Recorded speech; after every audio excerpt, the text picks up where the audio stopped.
long time ago. You're forgiven for.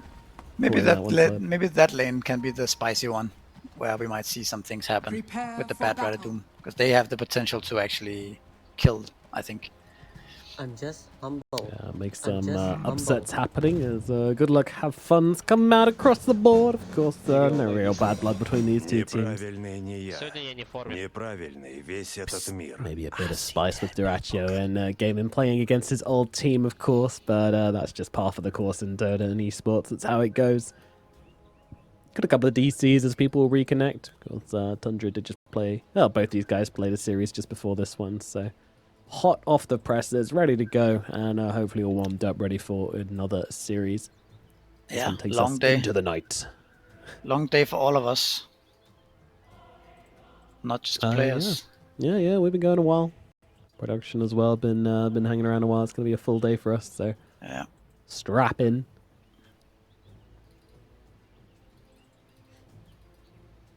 Yeah, this is a pretty good Queen of Pain game, as you said, though. Like, lots of targets for her to jump on, lots of kill potential. But, of course, when you're playing against this Nature's Prophet, there's always a possibility that you just get outnumbered in every fight, that the Nature's Prophet always rotates and answers you every time you try to make a move. It can feel that way sometimes. Yeah, for sure. Both wards placed in the same place at mid. Kind of cute. And this smoke up from the side of Gaimin, not really going to result in anything. They just want to hang out around their own ward. Both teams very defensively positioned actually here. Oh, there's a late smoke by Gaimin here. Or by Tundra, sorry. Yeah, Tundra seemingly thinking that Gaimin have gone for an invasion on them. Which is an interesting read. I think they just haven't seen them on the map yet, so they suspect they're up for something. Yeah, I don't know if maybe they did it in the other series, or maybe they felt like Gaimin might do it with like a tight hunter in front with Gush, right? Some kind of invasion there, trying to get a first blood. The battle begins. Smoke revealed on 33, but they're going to be able to come in and secure this bounty rune anyway, making it going to be 2 for 2 on the bounties. Nothing big happening here. Wow, Ace has a very ugly weapon for Tidehunter. Well done. So if we're gonna get bullied a bit here, is he gonna maybe die?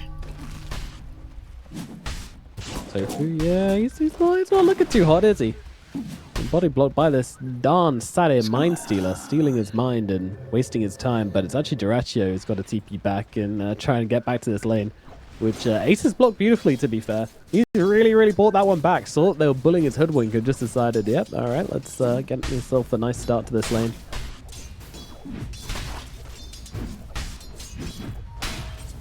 We'll trade ranged creeps here as well. Yeah, going to be a little bit late in the hoodwink coming back. She's had to heal up, take the long way around. Wyman off to a good start in this lane. Being super annoying with this Sadir Mind Stealer. Oh, Tofu trying to get it. Does get it. That's going to be one less mana burn to worry about at least. Yep. Top side, Celery and Watson against Saxa. And 33. Saxa back on his back. He had such success this last game. The game-defining player. As he often is, Saxa. For sure. Yeah. Very high impact there.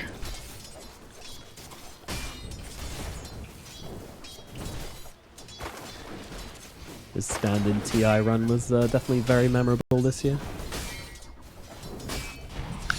Yeah, it's nice. That's like actually a lot of stand-ins. Last few TIs have been really impactful in general.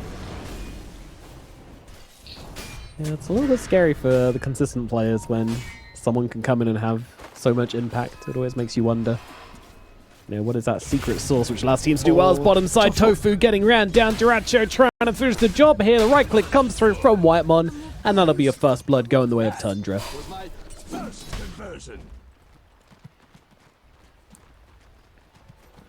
Nice pick up there onto the hoodwink, who dared to get a little bit too ambitious. You're always looking for those acorn shots, always looking for the right angle, and sometimes just drag yourself out of position just a little bit. Yeah, it's Seems like Duracho really likes his mag now, right? He can play so aggressively early on, can farm, can fight.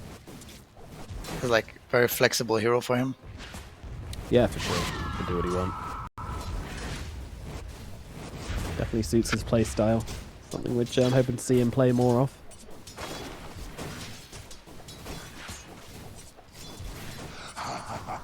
Yeah, this mid is incredibly boring. Jesus, I just keep watching this mid lane. I'm like, why am I watching this? It's just two people farming. There's a little bit of fun to be had with the greater treant, but yeah, it's not a whole lot. So there's no point in Gush for the Tide. Oh, gets screwed into tower here. But he has 2 points in Kraken. He should be fine. Yeah, he's just surviving, and now Tofu, wow, gets the 2 hero and entire creep wave inside 1 bushwhack. That's some value right there. Duracho continuing to go aggressive, though, just constantly clicking at ace. Just like last time around, just always prioritizing damage on the enemy hero over securing his own CS. Double mana burner. Oh yeah, double mana burn, double shockwave. Just really laying the hate onto ace, not letting him stand his ground with this Tide Hunter.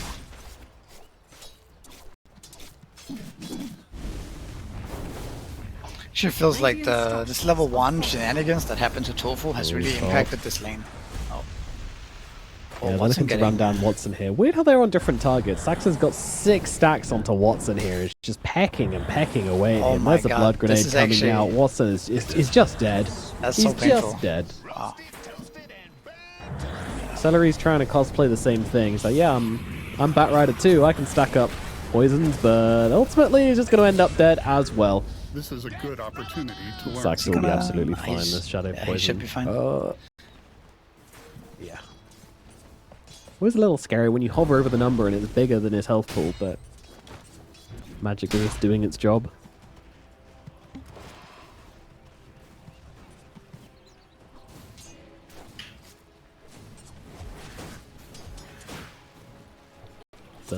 Still nothing going on at mid lane. Still just sending in these little Steve the Treants. Yeah, Observer knows what's up. Let's go look at bot as Ace is being bullied once again. Now they've got a ghost creep. What an annoying creep to pick up versus a Tide Hunter. Oh no. Yeah. Oh no. But as I was saying before, I think the level 1 things that happened to Tofu was kind of ruined the lane a little bit. Because I could also see the lane getting screwed back into tower again. Oh god. Back we go. There's that ghost creep slowing him down. He's not really gonna die, is he? There's He's a not doing shockwave coming up. any damage to him. Yeah, like he's the actually right not. clicks are a literal like. He will die eventually, it seems, but... Okay, the fear. Alright, nice kill BCM, good job. Wow. That was toxic. He's dead at mid as well, by the way. There was rotation in from Celery and Tofu, but Yeah. my god. Can't believe he takes that. But I could also see a world where Tofu comes to lane with full HP and mana, and then they skill Gush on Tide, right? And start like pressuring level 1 with Acon shot and stuff like this. Yeah, Saxa is gonna get got. Ooh, Celery has Shadow 7. I love this. Oh yeah. Don't see this too often.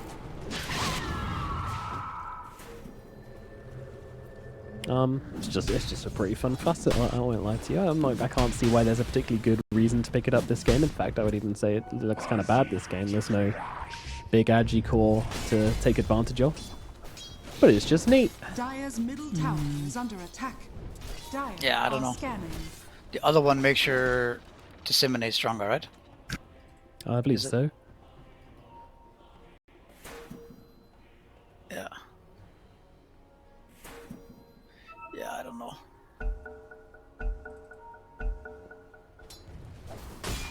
Just creating some considered illusion of going- Magnus or a Furion in the fight can be pretty good. Yeah, Furion's probably pretty good, I'd imagine. Mag's gonna feel a little weak without in power, I'd guess, but maybe it's strong. I don't know. Still universal. But yeah. Yeah. You ever considered going for a oh, hold on, sorry, getting chopped up. Carry Shadow Demon build, utilizing his innate, which does his attacks apply a stacking 2% amplified damage debuff to the enemy for 8 seconds. Yeah, I have seen that. You have? Like, what's that? I played against it. It's Oh, actually. Did it work? Sorry, I didn't get the question. I guess I just thought if you asked if I played against the Shadow Demon debuff. Oh, right, no, it's in a carry Shadow Demon trying to utilize the debuff. Oh yeah, no, I haven't. Okay, thank God. I was very worried for a minute. I was Need like, a lot of moonshots, maybe. Yeah, exactly. Also, one thing I noticed earlier was that Furin has been stacking this hard cannon we see right now using Sprout.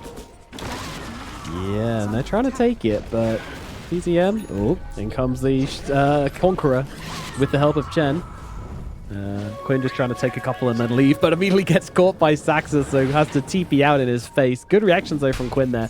Doesn't panic, just leaves immediately as we'll have a rotation down to the bottom lane, but straight into a Ravage. Can't save Duraccio. Duraccio is gone. BZM suddenly looking like it is a very awkward situation. Trying to get himself away as Whitemon and Saxa move across here. Whitemon gets distracted trying to kill the squirrel instead. Will be successful in doing that. Move over towards Watson. Watson in trouble. 33 arrives. Doom comes down, and Watson is dead, and he knows it as well. He's trying to get a catapult before he drops, but he fails to do so, meaning there's a big push coming in the bottom lane now. Gaimin. Yeah, just Chen just solo killed the Hoodwink in the middle of the creeps, just with all the creeps and double Centaur. That's kind of brutal. She just got mobbed to death instantly. Whitemon Chen.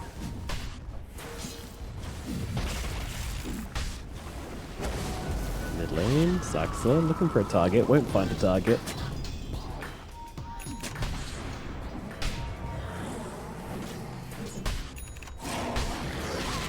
Both teams, everything's pretty much on. Oh, hold on, we got an RP coming out into Queen of Pain, but Quinn does not care at all, just blinks back down to the low ground. Duraccio trying to give chase, won't be able to do so. And may just get back to farming. It's like a faceless void, you know? Your RP's on cooldown, it means you can farm without your team flaming you. Nah, this was just like a harass RP. Your best harassment spell. Oh, tight.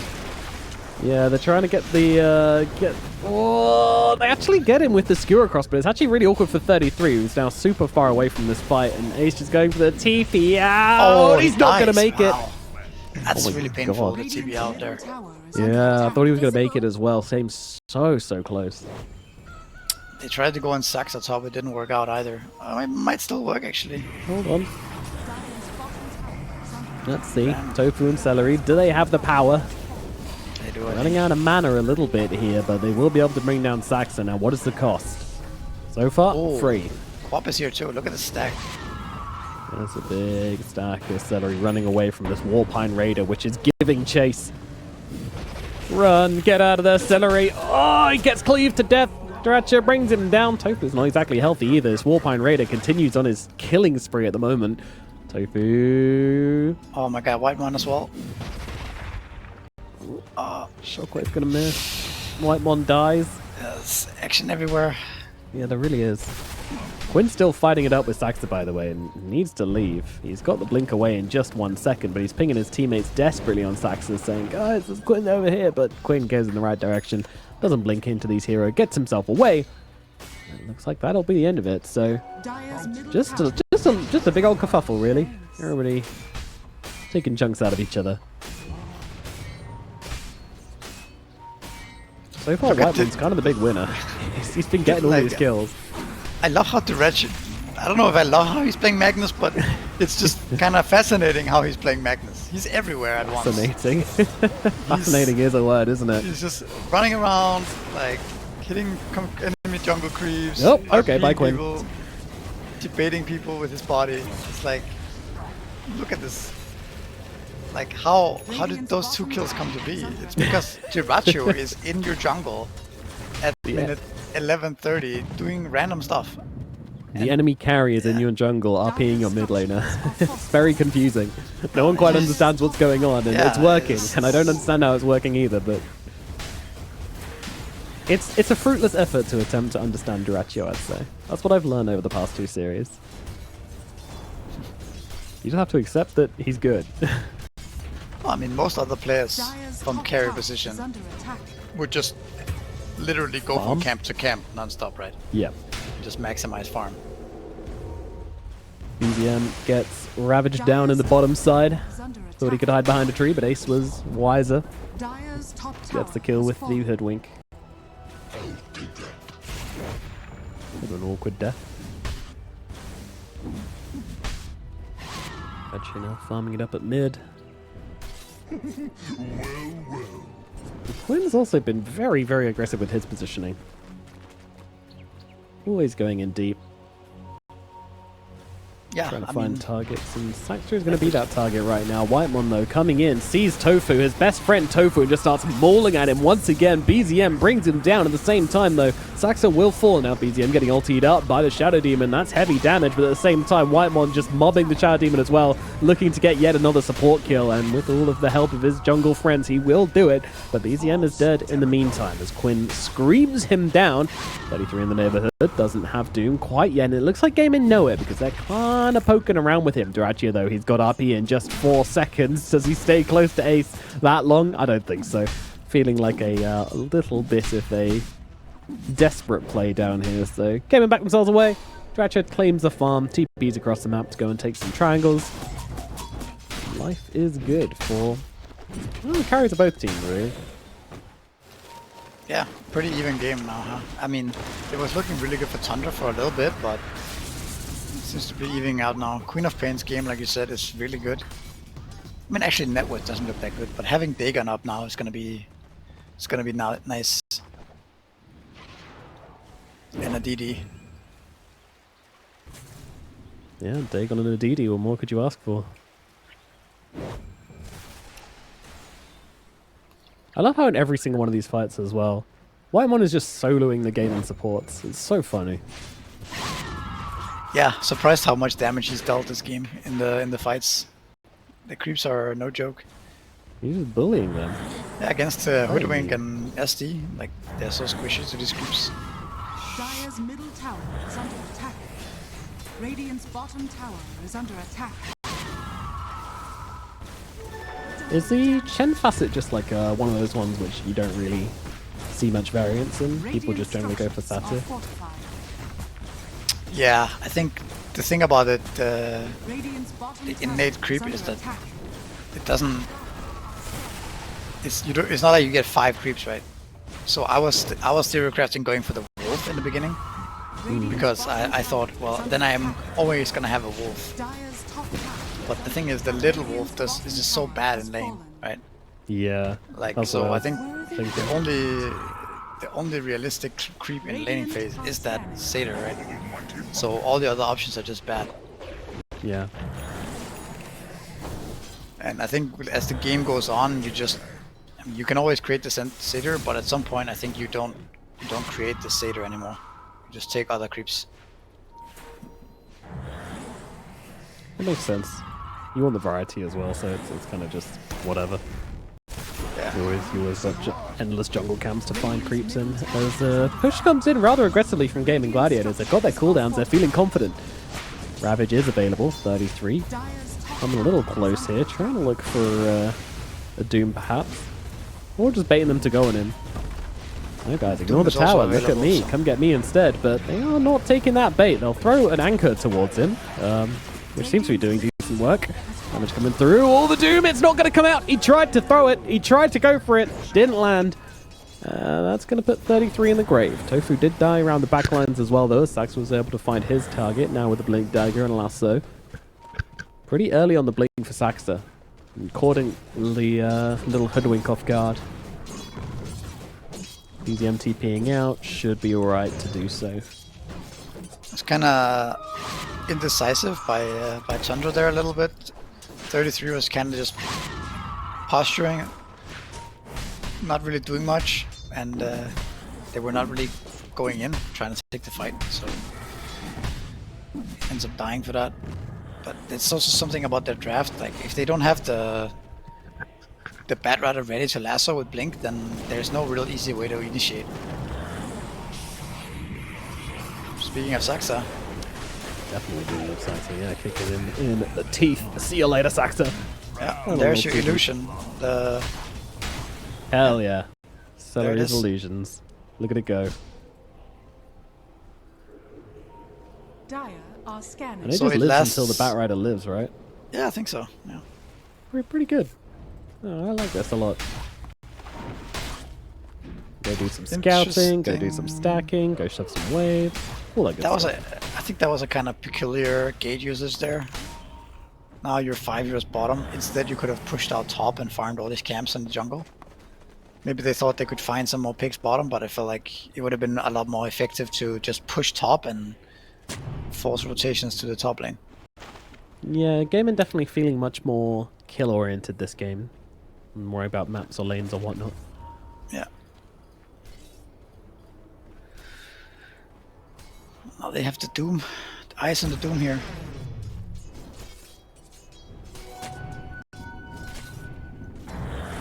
Here we go. Ulti comes out immediately from Celery, no hesitation. Just dropping down that Demonic Purge. But Lasso comes out from the Batrider, trying to hold 33 alive for a little bit longer, allowing him to get off that Doom. As 33 runs for the hills. Meanwhile, the Dragon Knight just starting to get clicked down here. Celery's going to buy him a little bit of time with the Disruption, which ends the Doom. So Watson might get out of this yet. So far, so many ultis being used and no one really dropping. Dyrachyo coming in, looking for the RP, but stunned. Watson catches him. Ravage to follow up with as well. Dyrachyo trying to survive. Has to use the RP just to live. Hand of God comes out, keeping him alive as 33 finds a kill around the backlines. One support dead. Looking for Tofu to make it a second, and he will not be able to get him as he runs to the tree line. But 33 is critting so hard, oh my goodness. And they'll bring down Ace with the Magnus. 33 gives up the goat on to Quinn, and instead it will be Tofu going down the sidelines instead, as Saxa does find the Hoodwink after all. So 3 dead on the side of Gaimin Gladiators. Big win for Tundra down the bottom lane. Yeah, that was, I mean, just Magnus again is the same as the other game we just casted. This Mag hero is just so tanky. It's 20 minutes in and he has 2,500 HP, right? It's ridiculous. And there's a Chen as well with the Solar Crest. So yeah, just they used everything on him. Ravage, Queen of Pain, ult, and he just skewers out away. Also was a bit surprised that Tofu used his spells on the Batrider there in the bottom fight instead of just chain stunning the Doom. You know what I mean? Because like if you chain stun the Doom there, he doesn't get Doom off. Absolutely. A They little kill bit Mag. confusing, but There it is. nevertheless, Dyrachyo does take a step too far forward, does cost him his life. Now 33 running to the edge of the cliff, trying to TP out. Oh, that actually getting knocked down to the low ground by Tofu. Doesn't make a blind bit of difference, still dead. I feel like we see this a lot in the games today, where one team wins a big victory and then the other team overextends 1 minute later and kind of gives it all back. Right? Like they overstay a little bit too long, trying to get the tier 2 instead of just backing off in time. It does And then feel they like end that, up doesn't it? losing It feels like multiple heroes. Valve Yeah. secretly reduced everybody's respawn time, and nobody's noticed yet. Yeah, I mean, it's only 20 minutes in, right? People do respawn fairly fast. That's true.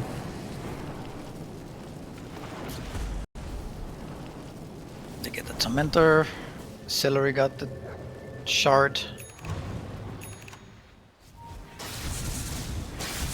Is it a good game for that? Not really. No, not particularly. Doesn't really give you anything.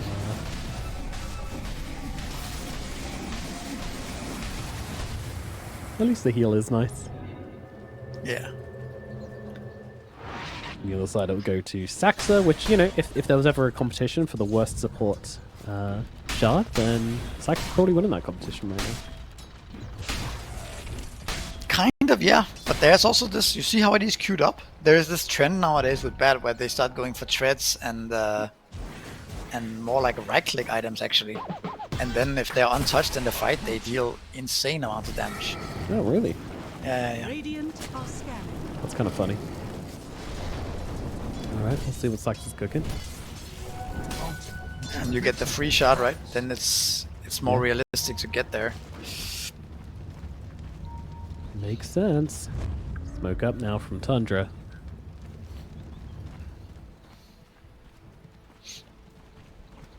Pretty early smoke on Saxa here as the rest of the team heading towards... Well, just kind of splitting up, actually. Nope, going for Roshan. Okay, they don't know what they want to do. There are 100 different ideas being thrown out in Tundra right now, but they will settle for Roshan. We'll get into that pad, start beating down on the big scaly beast. Gaimin Gladiators is smoking there, and it's not dying that fast, even though they have the Scan out as well, they know it's happening. Yeah. Now it's starting to speed up. 50%, 25%. Oh. Yeah, they're gonna get it easily. Really slow on the approach here. Dyrachyo now going to get himself an Aegis and head immediately up to the top lane. The whole gang rocking up to top. Alright, looks like we might have an engagement here because Gaimin are coming back as well. BZM has been spotted here, and he might just be the first death off this non-fight because Tundra will not follow up on the death of their teammate. They're not that desperate for vengeance. Dyrachyo heading back in the most awkward way possible. Yep, and now, okay, alright.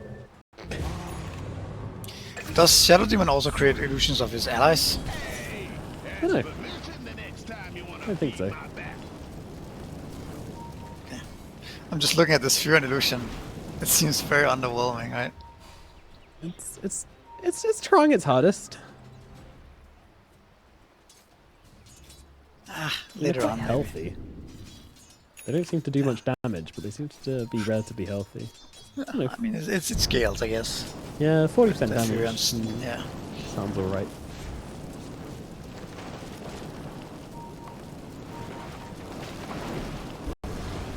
Very even game thus far. Aegis on the mag. Probably just going to help him farm more than anything. Oh, Saxa. And Satanic, interestingly. Saxa got caught there a little randomly, I think. I think he was just waiting on the high ground and the hoodwink came around and randomly shot a tree up there. Damn, why is Watson purple? It's the acronyms, I guess. Is there also like some cosmetics that makes him like this or what? Yeah, I don't know.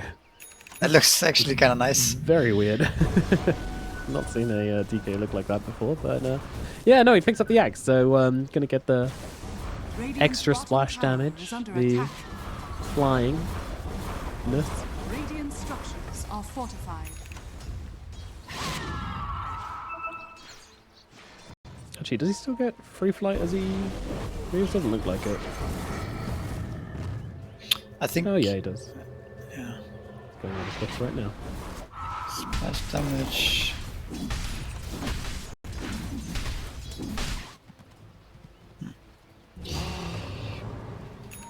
We don't see that much, right? That early on? No, the axe is very much fallen out of favour, so it's an interesting pickup from Watson for sure. See how it fares as they run into the fight right now. Doom down, and there's big old skewer across. Dyrachyo realizing he doesn't even need to RB these guys as Tofu and Ace just going to lose their lives straight off the bat. Celery following his teammates to the grave. 3 dead in the blink of an eye as Tundra just come running down the bottom lane. Gaimin completely caught off guard there.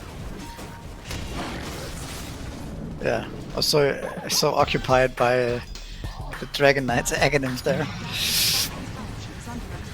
Yeah, a little bit. Didn't see that rotation coming, which, you know, made me really give the Gaimin Gladiators an authentic experience of just being surprised that there's suddenly 5 Tundra heroes in the bottom lane, and now coming up onto your high ground. Is this the famous take a good fight, throw it all away? Let's find out. Dyrachyo is going to be taking down this tower. Still has that Aegis for another 1 minute 38. I mean, actually, Gaimin Gladiators has no damage, right? Unless Watson gets to sit and hit for a long time. It's very hard for him to kill. He's clicking through this mag reasonably well, but don't forget, this is an Aegis Magnus. He's got another round to go. Hand of God going to come out and give him a little bit of health. By the way, the rest of Tundra are so far away from this that this is just going to be 2 deaths. Unless he can do something really pretty. On the same page here at all. Nah. Hey, what do you know? We called it. Look where Doom is on the map, and the Dyrachyo is hitting high ground. Tier 2. Yeah. Yeah, they had really backed out of that one. What is going on today, Misery? Why does this keep happening? Why can no one push high ground? I don't know. It seems like there's a bit of a disconnection sometimes with the teams, right? Yeah, happened in the other series as well.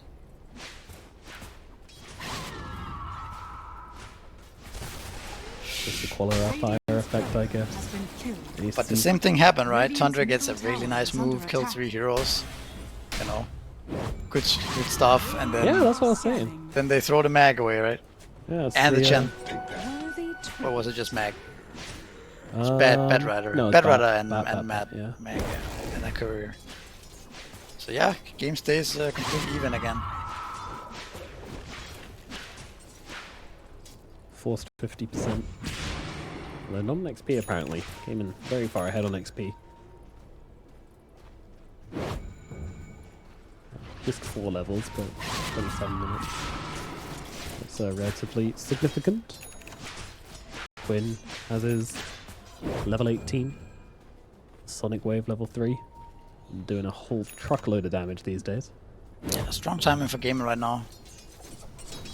You also have the finished Pike on DK. Dire are scanning. 18 Quab, like you said. This looks like a smoke that could find something here. Yeah, 33 would be something indeed, and the stun is going to connect, and, well, 33 is just going to end up losing his life. Way too much damage coming out from Watson now. He's going to fall. Mid lane. Oh, Deracho actually. This is a really, really big kill if they can bring down the Magnetor here. Sonic Wave think they just about going to clip him. Ace not leaving him alone, just following him till the end of the earth. Hand of God comes out at the same time as a Ravage, but it's not going to be enough to save Deracho's life, or is it? Skewer across, but Ace just will not leave him alone. He RPs to get the guy off him, but it doesn't make a difference. The damage comes out. Deracho and Whitemon both going to drop. Oh my goodness. Watson is doing so much. Radiant's top tower is under attack.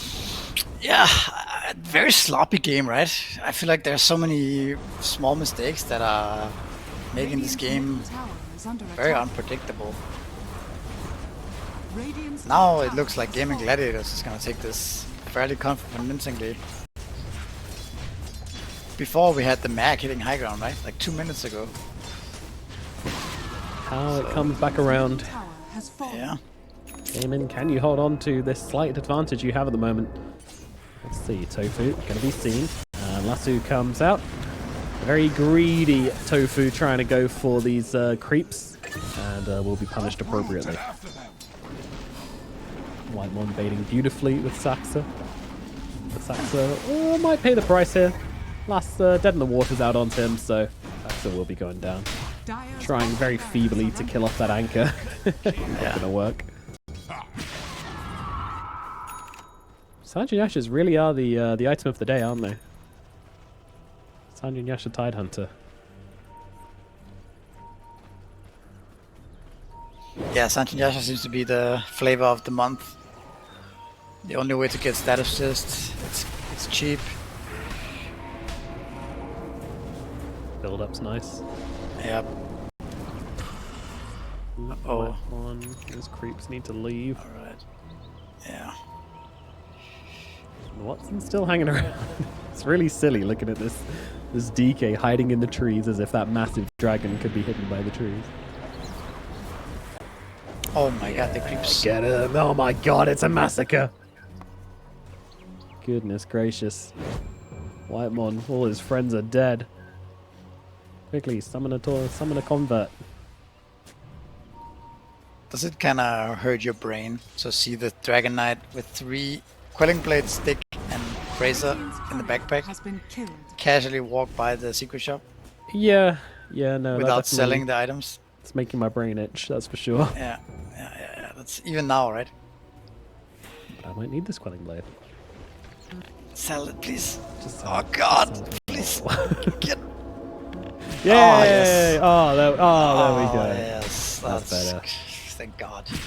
Back to casting. So Deracho actually did decide to go for the Satanic. Very interesting pickup from him. Yeah, even he also before didn't. BKB. Yeah. Last game he also didn't buy a Blink Deck or anything, so. I mean, Satanic looks strong with Chen, right? Seems like you're so hard to bring down overall. But also, you gotta be clicking. You gotta have a target to hit in order to get that health back with it. Gaimin running down to the bottom side of the map, setting themselves up for Roshan. Radiant are scanning. Dire's middle tower is under attack. Scan coming out from Tundra. So they know that Gaimin Gladiators in the areas, but they're willing to gamble that Roshan hasn't respawned yet. It's time to head down. Smoke comes out. BZM, of course, shoving the other side of the map. They have no idea what's going on in this pit at the moment. They don't know how low it is. They don't know if he's respawned. Oh, Hop just blinked in. Uh-oh, that's bad. Doom's come out onto the Queen of Pain, but 33's taken so much damage from Watson that he can't actually chase down Quinn here, really. He's got to find a way to get away from this Dragon Knight and he won't be able to do so. He's just dead. And Watson looking over towards Duraccio. Duraccio, he's just got to leave, but Watson's got so much attack range. Duraccio, he can't get away. Celery going to catch him with the disruption, allow his team to catch up and bring down the Magnus. I think Gaimin got this one in the bag. It doesn't look like he can lose a fight anymore. Yeah, not really. It seems like it's kind of hard. I mean, they need to start with Lasso, right? So that you can pull a target into the Furion, because he's actually the one dealing the damage. Dire's top tower is under attack.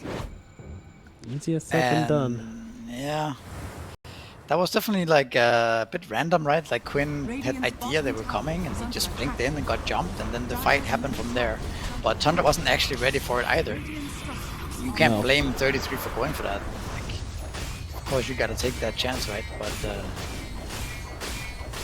But the rest of the heroes were not ready. Just gets killed off by Watson, who's just doing an ungodly amount of damage at this point. Like, he was already doing more than enough damage before, and now he's got a Daedalus to go along with it as well. Yeah, it's gonna be really difficult. First pick DK. Another game. Looks surprisingly similar, right? This guy just farms all game and he shows up. Big dragon.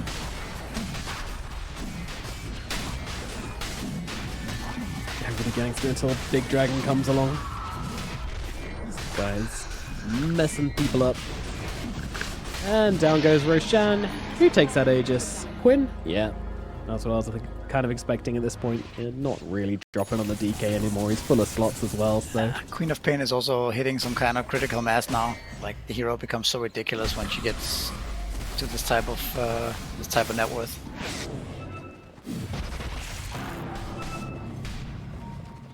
Yeah, level 20 helping massively as well with the extra damage on the Scream of Pain.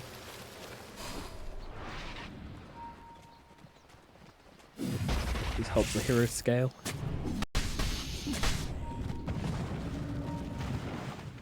I mean, if you look at the actual damage of Scream of Pain, it's actually almost at exactly 500 with her damage amplification.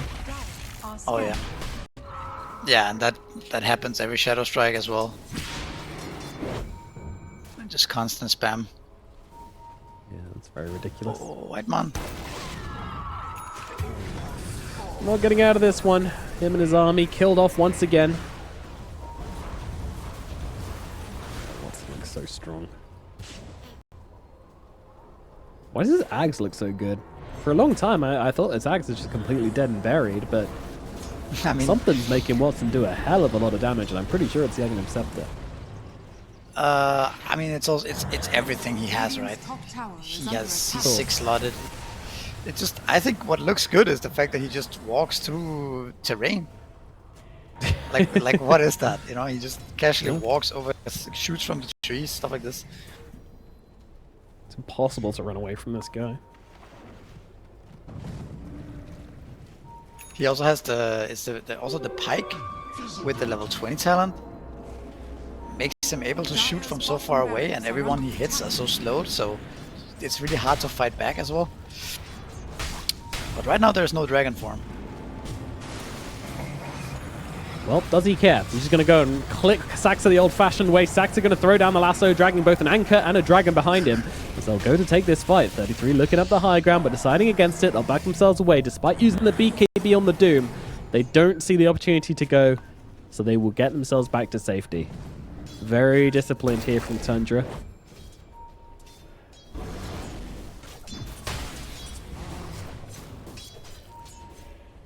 It was a really difficult call to make, but they just didn't find the targets for the Doom. BKB was running out. You need to leave. 33 is kind of the deciding factor of these fights. He can't blink in and find his target, and there is no fight to be had. Dire's bottom barracks are under attack. Meanwhile, there is just a greater treant smacking on some range barracks. Doing nothing, in all fairness, but, you know, it's there. White one, seen by Ace, but BZM's going to come out to try and help out a little bit here as well and do some damage. Ace just pops a Ravage onto the 5 of them, but they're not leaving him alone. Duracho trying to run him down, and eventually he will fall. White one somehow getting that kill. Penitence damage, talent getting him the kill. Okay. Quinn coming forward, poking, prodding. Oh, they might be tempted to go for this, but the vision is good for Tundra.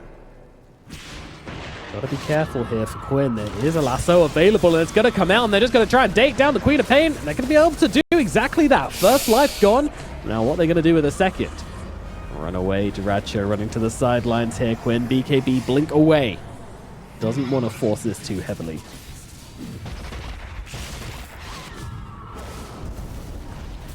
BZM jumps into the front lines here, pops a BKB, but I don't think he can stand his ground against Watson, and yeah, he recognizes that as well, but separates Tofu from the rest of them, and Celery as well, also going to be dropped here.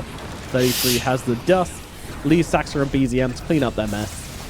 He goes looking in for more, but no one else is going to show. So every single time that Tundra win a fight, it does seem to be these 3 who are dead, which kind of is the ideal situation for Gaimin. If they're going to lose 3 heroes, then you want it to be a 3, 4, and 5, so... But I don't know, what are we doing here as Gaimin? Like, there's not even a fight. It's just like completely alone as Tide, die. Then Queen of Pain is just like still kind of there, but not really going in. And then I don't know. That was just the whole sequence there was very weird. Another strange thing happened in this game. Dire's bottom barrel has fallen. But it's almost like they are getting a bit frustrated that they can't find the fight or the Aegis, right? So they get impatient. Yeah, Quinn forcing things out a little too hard maybe, but himself get caught. Still, they find the Tormentor, a bit of gold going the way of Tundra, getting things back on track for themselves and putting themselves back in the lead, at least when it comes to net worth, but not really too bothered about net worth at this point. You know, if we're going by net worth, then we'd say that, well, the Nature's Prophet is stronger than the Dragon Knight, and I think we all know that's just a lie at this point. I mean, at some point, the Furion can kill the Dragon Knight, right? Then it's more about who gets stunned and who is able to hit. What do we got here? Queen used BKB. Apparently. Tower is under Yeah. attack.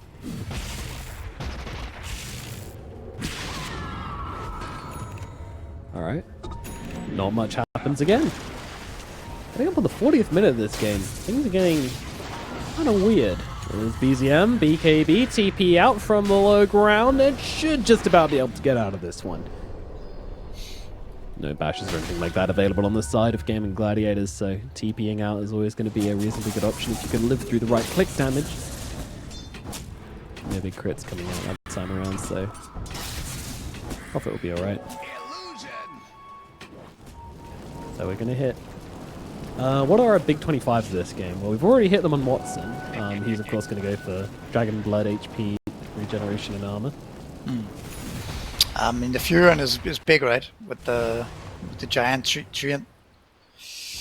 Yes, the 3 times treant HP and damage. Those old fellas can solo towers. I mean, it's already taken down the range barracks at bottom. I'm not sure we mentioned that even, but they were able to get that.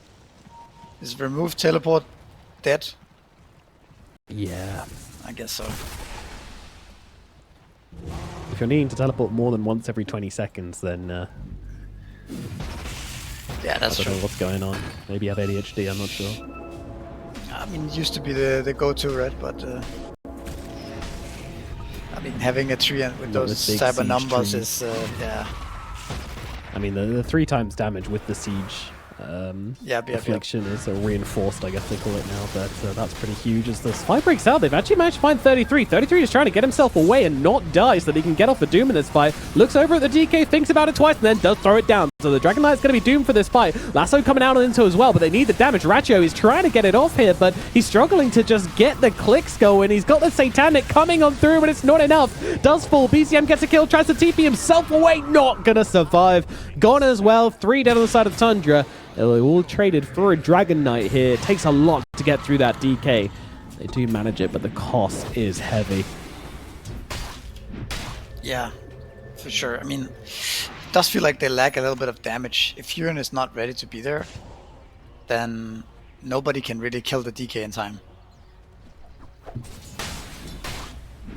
So I think it takes a little bit of more coordination maybe for Tundra to B5 at once, right? When you have this Furin around the map who is all your damage, like he needs to be the one who's actually ready all the time. Because if you're not ready all the time, then yeah, you just don't have the damage when the fight starts. That's a little bit of a challenge for them, I think. Also see Queen of Pain picking up the Boots of Travel too, being able to connect to anyone on the map. Yeah, which suggests that Quinn wants to be finding more kills, moving with Tofu perhaps. Tofu now starting to do some real big damage himself with the Hurricane Pike and the Blight Mirrors. Gaimin Gladiators coming up the high ground, trying to force a buyback here, but I don't think they're going to get one. Melee Barracks is going to fall. Range Barracks also going to take a bit of a licking here as well. Go up towards mid. Still 20 seconds on the Prophet, but only one on the Mag. Mag's going to come back.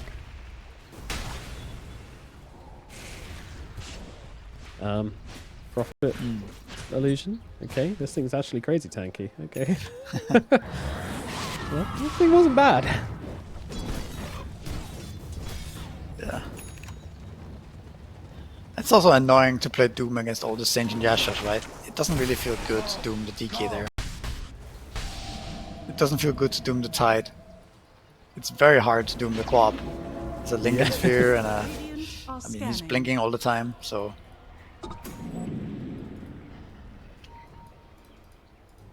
Yeah, I don't think dooming Quinn is really going to happen unless you really get the drop on him. Don't know how you do that.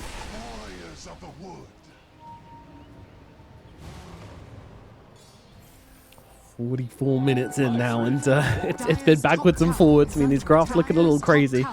Gaimin bring it back onto their side once more. Can they hold it this time? Roshan would certainly make life easier for them, and Tundra showing absolutely no signs of interrupting, but they are showing signs of shoving these side lanes like crazy as always. You got the Chen creep. Refresher orb this time. Gonna be for Ace probably. Although I don't know if he has the mana for it with this build. Here we go, jumping onto Quinn. It's a great target to try and bring down here. The Doom gonna come down onto the Queen of Pain. And they do kill him off. Now onto the high ground for the side of Tundra. Roshan, it's taking a bit of time here. Watson, he's trying to finish the job and will be able to do so. But meanwhile, an RP's actually come out onto the Hoodwink. It's going to be another kill going the way of Tundra. Both have buyback available. Tundra, do they want to stick around or do they want to get themselves away? What is the call? BZM staying on the front lines, clicking away at this creep wave, looking to bring it down while sending his own treants up to the top side to siege that tower. Dire's top tower is under. Like we do have that level 25 on the Prophet, and yeah, absolutely 3 times health and damage on those treants, just absolutely wrecking the tower. Ravage only catching on to one. BZM just scraped by it. Disruption coming out from Celery as well, so his own illusion's doing a ton of damage to himself. Got to be careful of those. Another treant coming on out here, just trying to keep on pushing. A second Ravage coming out, catching BZM off guard. BKB comes out from him. He's trying to run away into the night, and he's going to be successful in doing so. He gets himself out. Meanwhile, the creeps flooding into mid, pushing out those barracks. Watson holding back the heroes, and the creeps sneaking past and getting a few more hits in. But ultimately, they haven't lost anything important on the side of Gaimin Gladiators. So ultimately, feeling okay so far. But Saxa jumping in again, this time finding Watson. Now Watson does have that Aegis as he'll run in with 2. Beautiful skewer out from Duraccio, getting the plus kill onto Celery, knowing he was going to try and go there for the save. And the moment he comes back, they try to go in for the stuns, but he's got the BKB. Does it matter though? The right clicks, is it enough to bring down Watson? Watson on the run, but he can't get through the creeps. He's dead. Ace as well being hammered down. What is happening right now? Gaimin one by one will fall. And now there's just one buyback remaining on the Shadow Demon. Is that it? Have Tundra won? I'm not sure. There's still a bit of gameplay to come yet. Fortification available from the Dire as well, so plenty of tools in the toolbox, but it's certainly looking precarious as 33 having to be saved by White Mom, but he will drop the hand of God. BZM on the front lines, disrupted up straight away. Celery getting low. Well, a little bit of heal coming out from him, and he's actually gonna... No, he's dead. Damage too much as all of the barracks are gone. 33 does die to Quinn though as he goes in pretty deep there. Quinn going to keep it on going. The daggers are just flying out thick and fast from Quinn. But in we go back again. 33 back for revenge, catching out the Queen of Pain. Doom comes out. She has the buyback immediately used, trying to come back in and keep this game alive. She's got to wait another 40 seconds still for the rest of her team to get back into the game, though. It's just not looking possible. They've grabbed the Queen of Pain with the lasso. She is gone, and the game is over. Tundra, they take game one, Misery. Oh, yeah. Oh, that was such a strange game to cast. I feel like there's so many sloppy mistakes. And I don't know, I mean, this is a good move by Tundra, right? Lassoing the Quap there in the end, creating all this momentum, but... I'll buy a Hurricane Pike when they're playing against in certain matchups before. I don't think we're going to see first item Hurricane Pike, though. I wouldn't have thought so, no. That sounds pretty cringe, but maybe down the line if what's it called? The smoke screen gets too annoying. Yep. You're a universal hero after all, so... Yeah. It's also pretty good at getting away from the Lifestealer, so... I don't know. Could see it. I wouldn't be surprised. Let's just say that. Game 2. Overall, I think both drafts looking pretty good. I think Gaimin have cooked maybe a little bit more than I was anticipating for the second game. I kind of expect them to go to some safety, but going for Sand King, which we don't see too much. Zeus, which we don't see too much. Yeah, like there are They've reasons. Cooked. They certainly have cooked, but I think their draft has synergy and their draft has like components enough to win, right? Agreed. But a lot of damage, stun, initiation, decent lanes, and you have a TA for Roche. Like you have kind of checked off all the boxes. So I think it makes sense what they did in the end. Sand King took up the invisible Sand Shroud, making him invis. Wow. Not the one that follows him. Oh, and he's going for the bounty rune. Oh, the thief. He doesn't know I'm sure he's going to get away with it. But he is. 3 bounty runes going to Gaimin Gladiators, but what will the cost be? It'll be Tofu's life, perhaps, but he's going to pick up the Heavenly Jump, trying to get himself away with the Sunstrike. Oh, BZM. BZM. I actually didn't see if he skilled that. Like for that first blood, or if he had already skilled Exhort. Sure. I think he might have. I haven't seen an Exhort Invoker in a very long time, so I'm pretty sure he just skilled it for the kill. Yeah, I think so too. That's very heads-up play if he did that. Because I also would find it weird if he didn't, if he had already skilled it, right? And kind of explains why he was kind of just not dodging it so much on the Zeus as well. Because I mean, who goes Exhort Invoker? It's 2025, bro. Yeah, can work. People like BCM also made it their. That used to be his thing, right? Shtick, mostly. But that's kind of bad for top lane, I guess. You don't really want to be skilling Heavenly Jump, that's for sure. No, but he's doing work with it. He's just kind of going to trade with Whitemon using Salic Field as to the best of his ability. And honestly, not doing too bad considering he's trying to fight into a Lich. Yeah. I do feel like Dracula will eventually just be the king of this lane, I'd imagine. Eventually, yeah. For sure. Maybe they can get some kills on Lich before that point. We'll keep our eyes out. And I'm wondering how this affects the mid matchup now as well. BZM. Classically, I would expect you to want to prefer the Quaswex Invoker into Void Spirit, do you not think? I think Quinn is really happy in this matchup, as far as I remember. So I think it's... I mean, I'm not sure, but as for Quinn, I think he feels the Void Spirit is favored. Because you have more the base damage. I mean, I guess the base damage is the same, but you have the better attack animation. Invoker doesn't really threaten you. He can never really... That's also... Maybe that's why he went for Exhort. It's because you can never really hit any of your spells as Quasvex. You can't drain mana, right? Yeah, so screw it, I'll go farm. Easy life. Well, either way, Watson takes some heavy hits down at bottom. Harassment from these axes and from the Ricky. Also a bit surprised to see the impetus on Ench. mean, the heal did get nerfed pretty hard not that long ago, but not just impetus actually, but going for spellbound as well on Celery. He's really busting out the unusual facets today. yeah. So for those of you that don't know, spellbound basically gives you attack bonus and attack range on Chan, as we bait the cameraman into missing Tofu dying in the top lane. But Saxa's also dead here as well, so all is well, unless you're Saxa, who's just died to an impetus to the back of the head.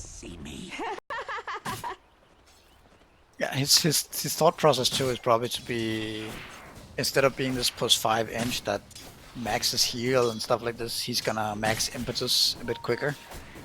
So it might not be for the lane as well, it might just be like the way he feels to play the Ancients game, being more of a damage dealer. Get away here. Doesn't have refraction though, so could be taking damage. Does dodge out the Sunstrike very nicely. Will it matter though? Axe has finished the job. It will not. Watson goes down. Celery's being pinged here as well. 33 ain't done. He didn't hear a bell. He's going to keep it going. Celery on the run. No heal available, of course, so it should be easy pickings for 33 here. Inner Beast and Wild Axe is available in just a second. Celery running to Roshan, but I don't think Rosh is going to help her out too much. Structures are fortified. It's a nice dodge in the Sunstrike though. Didn't save him, but still worth getting credit for.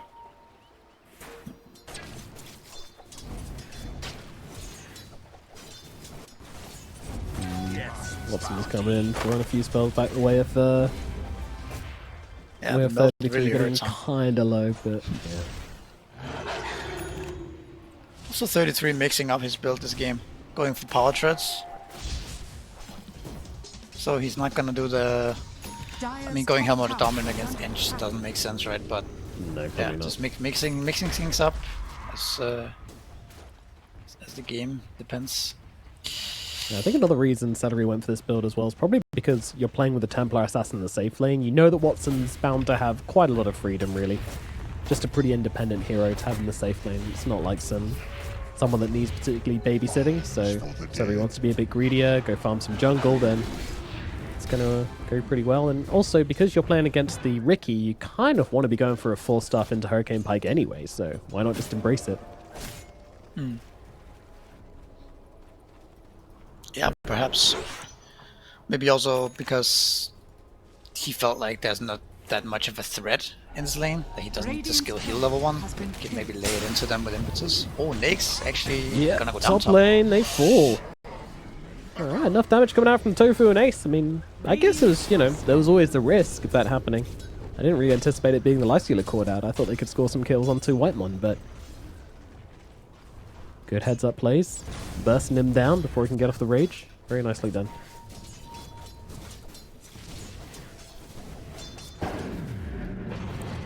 Quinn getting jumped here in the middle lane. This is a really good play, actually. He's got the jump away. Oh, did he just double jump with Astral Step? I think he might have done. Either way, he's dead regardless. Quinn will fall. That's such a massive kill if you think about it, right? Like a +4 Ricky and an Exort Invoker killing off the Void Spirit. It's such a low probability, very clutch kill. And Tofu getting jumped here as well, trying to guess with the Sunstrike, doesn't quite manage it. Saxa trying to close the gap. He's got the Blood Grenade, but doesn't have another Blink Strike available. And with Quinty being back in, he won't be able to convert this kill, sadly. Still, EZM pushed up to the top of net worth with that play. He's now feeling very, very good about himself in the middle lane. Excellent Invoker working out as a Jesus Celery getting jumped down in the bottom. Look at Saxa. He's gonna steal the wisdom potentially. It's about who clicks first. Nobody has mana. Oh my goodness. Oh, he gets it. Gets it. Oh my god, disaster. Quicker fingers. Quicker fingers. What's the age difference between them? I want to know who's younger. It's the only excuse I'll accept. As Saxa goes down. It's double wisdom for Dire. Yeah, Tundra already doing well, and that's just really going to compound things even further. Ricky loves a bit of XP, just allows him to keep on playing the map more, doesn't have to be sitting in lanes. And Whitemon just gets close to being able to solo kill people, which is also He's cool. almost level 6 on Lich bottom at tower is 740. under attack. Yeah, it's pretty ridiculous. He's and gonna hit it now if they kill this Inch. yeah, they've got Raw. Why not? Finish the job. There you go. Level 6 on the Lich. That is crazy, isn't it? That is pretty crazy.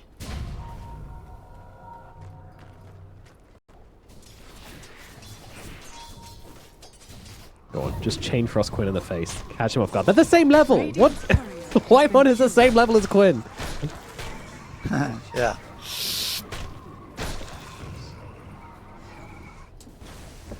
That is, that was very telling about how this game's going at the moment. Quinn is getting shut down in the middle lane.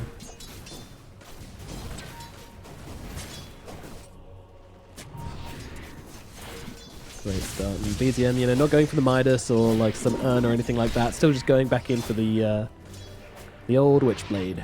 Don't need to change too much about this build. Oh, look at top lane. This Whitemon is actually setting up some kind of kill on Ace here. What a No way. No. what a boss play, actually. Wow. That is so insane. Yeah, that's kind of so outrageous. It's level 6 Lich at 8 minutes, solo killing the Sand King. Keeping level with Quinn still from that. Yeah. Oh god. That's some really good shit, actually. Wow.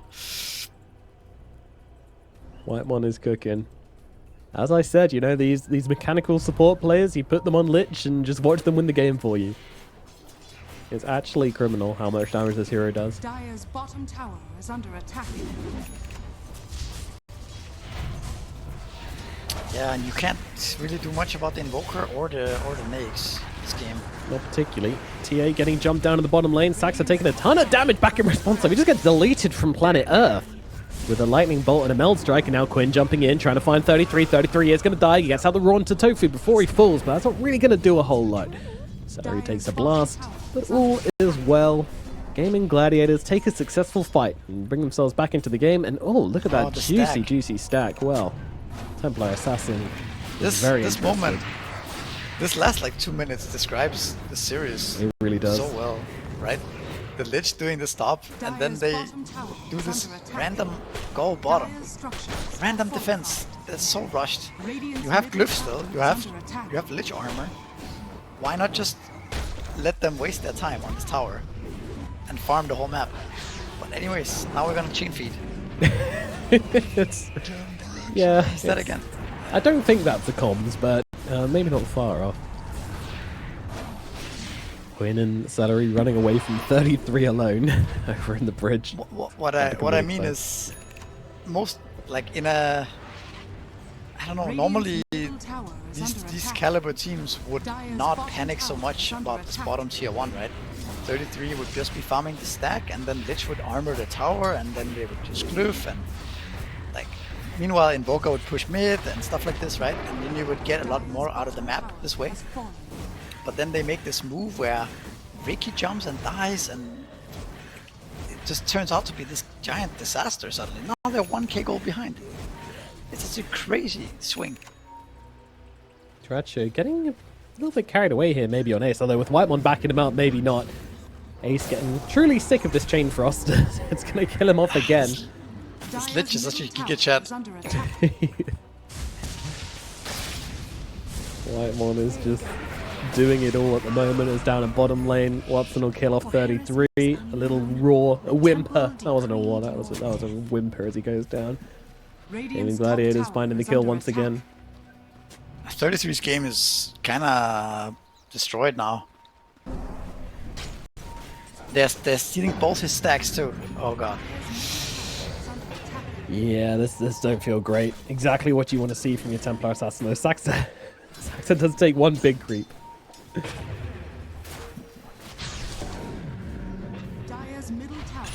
Quinn gonna get grabbed here by Whitemon, but the tornado's sort of interrupting the go a little bit, but Quinn's out of spells anyway. He is gonna lose his life as BZM brings him down once again. Tip comes across as Duracho's in some trouble here in the middle of everything. Will be falling. Whitemon gets a kill onto Ace though, once again, as is tradition. Well, Tofu getting up to the high ground and stopping to dig, which actually, oh god. Oh my god. TA is also Don't gonna go dig, down, I think. run. Watson now in trouble as well. Watson's gonna fall. Celery watching the demise of his teammates and thinking, maybe I don't want to be part of this. Celery is low though. You could do it, Celery.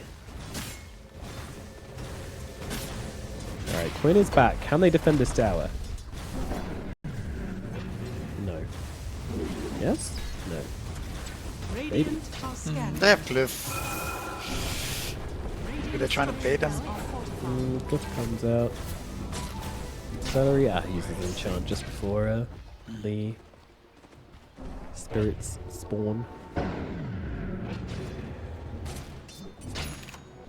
Death's bounty. 13 minutes in, 13 kills for Tundra. Been very active here. And Whitemon, he's eyeing up his best friend once again up in the top lane. Dire are scanning. So, Mr. Ace, how are you doing under this tower? Look at Sentry Whitemon sees again. him. This lich man. Dire's mid He wants tower it. Everywhere. is under attack. How's it going, my best friend? There it is. Chain Frost comes down once more. See you later, buddy. And he gets a kill again. How many times? Is that 4 or 5 kills he's had just onto Sanking? Radiant's 4. top tower 4 kills is in a row. under Whitemon has killed Sanking. Dire's middle tower. Whitemon has Yeah. killed Ace. He's owning for sure.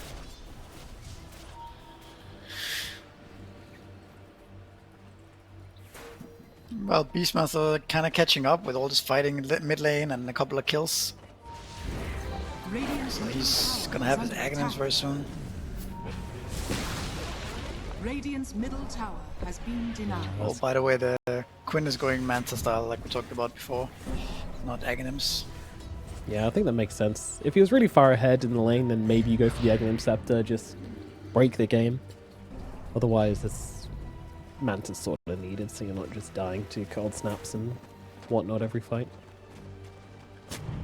Also very good damage because you're a universal hero. Might catch PCM here. Yeah, they're going to use the Thunder Gods to try and get a bit of vision. BZM. Ah, it seems like he's sniffing it out. Dire are scanning.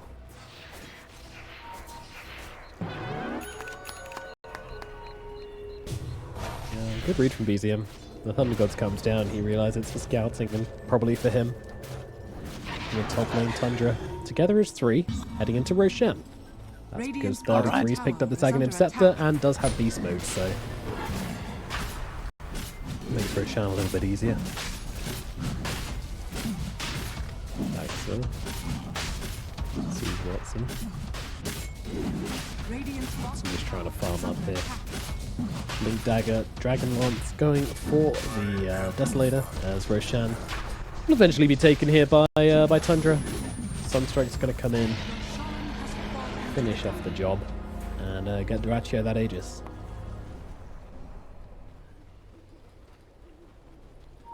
Oh no, Ace again, getting hunted. White man wants a 5th kill. He certainly does, yeah. Still doesn't have Shard, does it matter?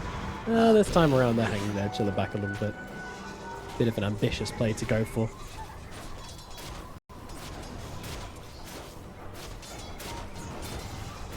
I like that he didn't ward that cliff either, a bit too obvious. Doesn't throw it down. Yeah, sorry, it just goes for the sentry down. So, things have slowed down a tiny bit whilst they get Roshan and get the Sages up on Duraccio. Dire's middle Duraccio, tower They actually is are under looking at him. they are a little bit, aren't they? But I don't think they'll be finding him. They don't land with the Burrow Strike, so he gets away.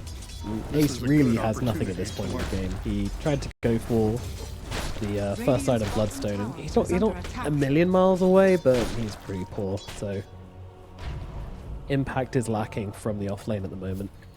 I mean, to be Dire's honest, turret has this been this killed. level 6 lich at 8 Radiant's minutes bottom kind of tower is under attack. ruined his game quite a bit. Yeah, a little bit, as Quinn's going to get jumped now.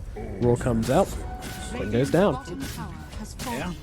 Not sure Dire's top what led to tower that is or under attack. why he felt like he could go so deep, but either way he's going to lose his life for it. Dire's structures are fortified. Looks like a setup from Saxa. or something. Dire's top tower is under attack. Top side, lane's being pushed in. Dratch is going to come and defend it all by himself. Radiant's Feels bottom more than tower confident is just to be under up here attack. alone, despite using the Infest, because he's just got himself an Aegis, so he's feeling absolutely fine. But 33 doesn't have an Aegis. This could be a good catch here. Ace is going to be able to connect with the Burrow Strike. The damage coming out from Celery is severe as well. The supports definitely click, and they will be able to bring down 33. Ace keeping himself alive as they look over to the side, find Whitemon. That's another big pick-off here for the side of Gaimin Gladiators. Moving into the Aegis timing and getting out 2 big kills from it. Radiant's bottom tower is under attack. Yep. Nice little pick off from them. Duraccio maybe regretting using his Infest to clear the wave earlier on. Now getting stunned up. He's got the armlet. This is one of those moments where Duraccio is gonna die, but something great is gonna happen. Radiant's bottom tower is under attack. Oh yeah, the Duraccio curse. I mean, looks like he's okay at the moment. Oh, Watson's gonna find him, but the Oh my armlet God. toggles. Finally bringing him down, Look how but deep they are. they are extremely deep for this kill, and the cold snap stopping the epicenter from coming off. Duraccio telling turning you, it around, it's and now always the like chain this. frost. Oh no, Gaimin Gladiators getting absolutely God. torn apart. Good opportunity. Oh, I called Oh it so hard. god. Oh yeah. This is the Duraccio classic right It there. really is. It's his bread and butter. And Like four armlet toggles. Like he's kind of out of position. Then 4 armlet toggles later, and then he gets team wiped. absolutely beautiful stuff, and can't help but feel there's a little bit of tunnel vision there from Gaimin Gladiators. Oh, no doubt. Yeah, they look. I don't know, man. Every time a team gets ahead, they just look like they need to get more, like right now or something like that. Like they are. I don't know. It's like a little desperate. I feel. Yeah, I agree. There seems to be some urge to just kill, and not stop killing until Yeah, you've won look, the game, tower, which... the tower is still standing top, right? Yeah. Like normally, the correct move is to clear the tower and kill all the camps, right? And let this lifestealer with Aegis leave, run away. Right? It's so unlikely you're gonna kill him twice, but just interesting smoke here. Very deep. Dire's They're middle looking tower is under for attack. them coming Oh, Senki has no idea. No. Wow. Why is it always Ace? And now they can take the Tormentor. Yeah, this is a really nice move from Tundra. Radiant's top tower is under attack. This was nice for sure. Now they are cementing their lead. And that's the thing, you know, this wasn't just a kill to get a kill, it's a kill to get a Tormentor, a kill to move Radiant across the map structures now are fortified. and find a little more. Dire's middle tower The is objectives under attack. on the important thing. Celery is going to be able to see Saxa here, but it's even going to matter. They're just going to unleash immediately onto Quinn. Quinn, though, forced away, does get himself out in the end. Middle tower is under attack. Nice will live for now is over on the side. Okay, all right, Whitemon just Celery again. Whitemon is going to die for this, thank God, because he is going crazy right now as Watson's going to kill some couriers.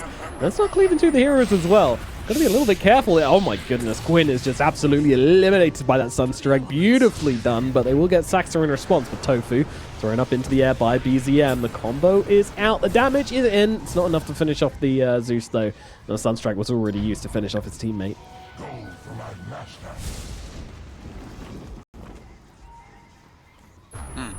Also see the TA is pretty strong right now. She can kill the lifestealer. Dire are scared. Yeah, she has the damage. She has the anti-armor against that strength hero.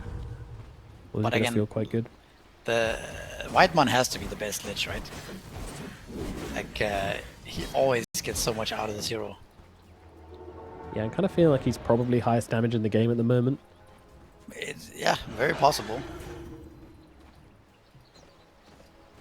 Going for the Blink Dagger and the Ghost Scepter. Kind of hoping he goes for the Blink Dagger first and gets a shard from this Tormentor. Let's see. Oh, he's already got one. Never mind. Easy. Oh yeah, they took the enemy Tormentor. Did he get it from that? Yep. All right, take enemy he probably did. Tormentor, get the shard, go and immediately kill the enemy Enchantress with it.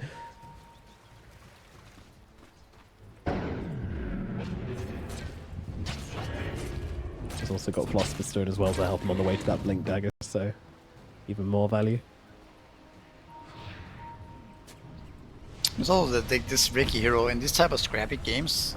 Like his net worth he's bottom net worth, but I don't think that doesn't reflect his impact in the game, right? Or even his inventory. Like he still looks pretty strong considering his lowest net worth.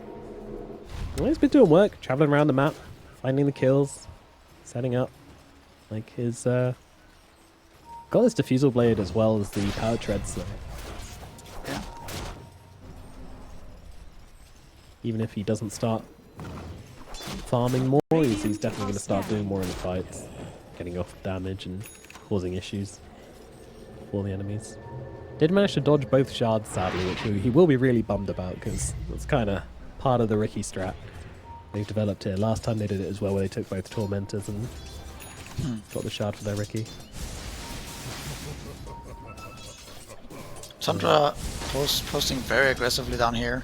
There's no Beastmaster at all, and Lifesteal is also far behind, so they see the Ricky. They certainly do. Damage coming through. They got him. They're going to be able to bring him down. Pretty deep kill. Doesn't feel like the worst in the world, but still a nice kind of pressure relief for Tundra here. For Gaimin here, knowing that there's not going to be that Ricky just sneaking around their backlines any longer. Dyrachyo mid. Yeah, Silenced. he's trying to play the last hit game, but kind of being Silenced baited again. in a little bit. Dyrachyo needs some help. Is he going to find it? Well, he's trying to keep himself alive just by attacking Quinn, and that's a successful move as they'll bring him down, but Dyrachyo no infest, which means he is not going to die. Oh my god, the toggles this man. Ace is instead the one who's going to drop some right clicks, comes through, and BZM will finish him off. 33 does die in the meantime to Watson, who's just able to pretty much solo the guys once again. Lich looking to make some magic happen on the sidelines, getting infested by Dyrachyo to keep him alive. Damage coming out from BZM as well, finishes off Celery. They'll look over towards it, TA, and Watson's gone as well. The carry is dead, 4 gone, make it 5 as they'll follow up on Tofu as well. BZM is playing a blinder right now. Oh my goodness. But again, who made all that stuff happen? Who gave this ultra kill to BCM? It was Dyrachyo. It was all Dyrachyo. Surviving Setting through up, it all. Beautiful setting up toggles. BCM for the easiest ultra kill of his life. Tower is under attack. Just next level baiting. Yep. Next level toggles. Don't give this man an armlet. Yeah, Armlet is OP. Clearly. Radiant's middle tower has fallen. Gaimin Gladiators starting to sweat in the second game. 1 game down. And Tundra laying on the pressure in the second one. BZM picks up an ultra kill, just turning up the heat. Dyrachyo refusing to die through it all. Saxa looking to set up here onto Ace. Ace realizing that he's suddenly healing a bit more than he expected, so they'll close the gap onto him, but they won't be able to finish the job. Now Dyrachyo's in a little deep, but he's really not taking too much damage from Watson. Even thinking of going in again, and Whitemon! Oh, Whitemon finding the connection onto the Templar Assassin. Bye-bye, Watson. Dead again. You have to respect the Lich. Yeah, that's... How do you actually anticipate that stuff from a Lich? You really need to get used to that whole sinking. They're getting pretty low here at the moment as they're trying to sit down on the low ground. Dyrachyo doesn't care. He's going to keep going aggressive, and Ace is going to be the one to die here. Dyrachyo just trying to find targets to click here, and, well, Quinn is going to be that target. Dyrachyo on the edge. He's just not dying. Celery falls as well, and BZM looking for more, following up onto Tofu, and that's another one dead. All 5 gone on the side of Gaimin Gladiators, and they will call it. They're done. GG comes out. They are not playing anymore. This isn't fair.